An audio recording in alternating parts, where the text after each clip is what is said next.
in a broken world, and because of the brokenness of our world, it's just at times overwhelming, the level of stress that we have to face and deal with. So where does it come from? Where are some of this, for you, let's talk a little bit here. What are some of the sources of stress in your life? They gave some of theirs. What are ours? Weddings. Children. How many say children? No, shh. I'm going to discourage the children. Okay, what else?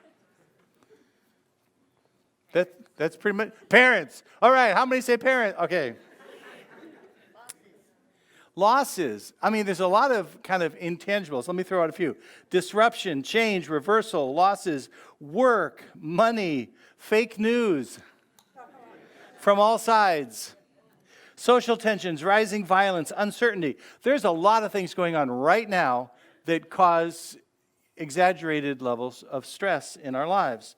So let's dig deeper, though. There's past abuse and neglect, and times when your heart has been stomped on that you really haven't fully recovered from. There's a lot of things on the inside that aren't happening now. They happened years ago, but they're still adding to your, cumulative stress in your life. So let's. What does stress look like in your life? What does it look like? How do you know if you're stressed? Not sleeping, not eating.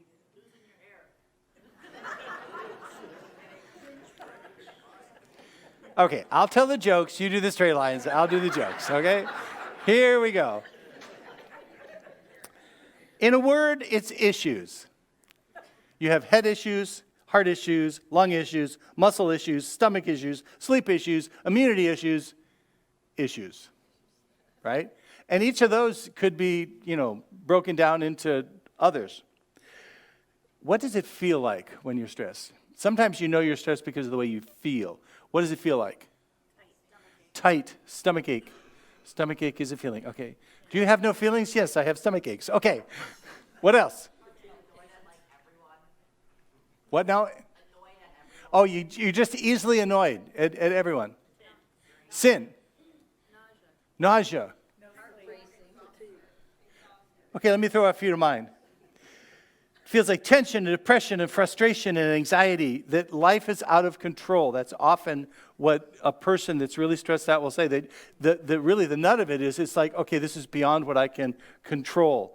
A need to isolate, and that's, the fight or flight thing. Some are isolators, some are, put up your dukes. But there's all kinds of less than helpful feelings that we have as a result of this. But what does it take to overcome stress? Ready? Over here. What if you were going to overcome stress, what would you do? Pray, okay. Dairy Queen. There you go, Dairy Queen. We're thinking about on our daughter's farm, they don't have a Dairy Queen there. We're thinking we should put a Dairy Queen on the front of the farm and have a second income. Okay, what else? What do you do to overcome stress? Give it to the Lord. Give it to the Lord. Sleep. Number one answer. The most important thing you can do to overcome stress is sleep. I used to tell that to my kids all through high school. Sleep. You need more sleep. If you could get more sleep, this problem you're going through wouldn't be as big if you were just rested, right? Okay, here's a few. And for this, to me, what you need is just better, okay? You need better life. You need a better life. If you had a better life, you wouldn't be as stressed. You need better sleep. You need a better diet. You need a better counselor. Sorry, Angela. You need a better hot tub. You actually might be the better counselor. You might be the answer to the problem. Okay. A better massage. How many would like a good massage? Okay, Janet, turn around and look. Okay. All right. Better candles. And better essential oils. I was just going to throw it out there. Okay. Sometimes better friends. How many would? Okay. But all those things help you with your stress. And you have to figure out, for Deb and I, we learned years ago, one of the best ways for us to decompress, we used our swimming pool about once a year. So we figured every time we swam in the pool, it cost us about, $300 to $500 to swim in the pool. But the jacuzzi we used every week because that was a great way for us to decompress. We all need to find ways to decompress. Now, I did all of that to set up what we're going to talk about today, and it's a message that isn't intended to have anything to do with stress. It's a message that will sum up all the things that we've talked about over the last dozen messages in this series. It is kind of the one that pulls it all together. But as I'm going through the parts of it, I'm going, every one of these helps us deal with our stress. It's really not meant to be a message for stress reduction. But in reality, when we follow Jesus, it does amazing things to the stress level that we're carrying. 2 verses I want to read before we start, and you'll make you go, huh? Okay. In Matthew 11:29, Jesus says, "Let me teach you, because I am humble and gentle at heart, and you will find rest for your souls." Well, that makes sense with what we're talking about. Following Jesus helps you with your stress. You will find rest for your souls. For my yoke, my way of doing life, is easy to bear, and the burden I give you is light.